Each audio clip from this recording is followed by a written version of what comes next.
Police বাহিনীর সদস্যদের কোনো ধরনের দুর্নীতি, অসদাচরণ বা শৃঙ্খলা ভঙ্গের ঘটনার ক্ষেত্রে আমরা কোনো ধরনের ছাড় দেব না। আপনারা জানেন 5ই আগস্টের পর বাংলাদেশ পুলিশ এক বিশাল চ্যালেঞ্জের সম্মুখীন হয়েছে। পুলিশের জীবন ও সম্পত্তিরও ক্ষয়ক্ষতি হয়েছে। তবে দেশবাসীর প্রত্যাশায় এবং সহযোগিতায় এবং সরকারেরও সহযোগিতায় ধীরে ধীরে বাংলাদেশ পুলিশের অপারেশনাল কার্যক্রমে আমরা গতিশীলতা নিয়ে আসার চেষ্টা করছি। পুলিশ সকল সদস্যের প্রতি আমার আহ্বান, একটি সুশৃঙ্খল বাহিনীর সদস্য হিসাবে যথাযথভাবে নিজ নিজ দায়িত্ব পালনে আপনারা নিয়োজিত থাকুন।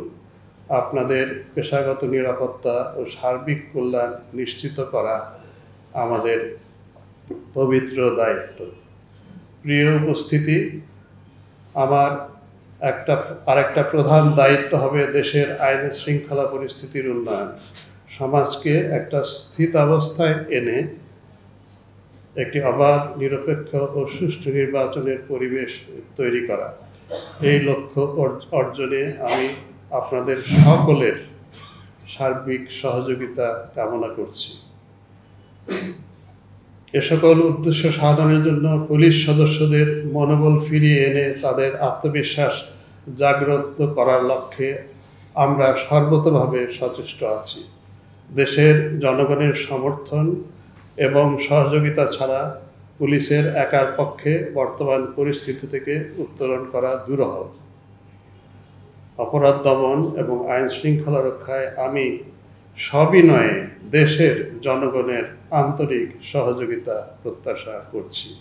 আমি বিশ্বাস করি পুলিশ সদস্যদেরকে তাদের কার্যক্রমের মাধ্যমেই জনগণের আস্থা অর্জন করতে হবে।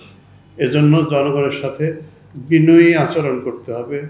পুলিশের কাছে আইনি সেবা নিতে আসা জনগণ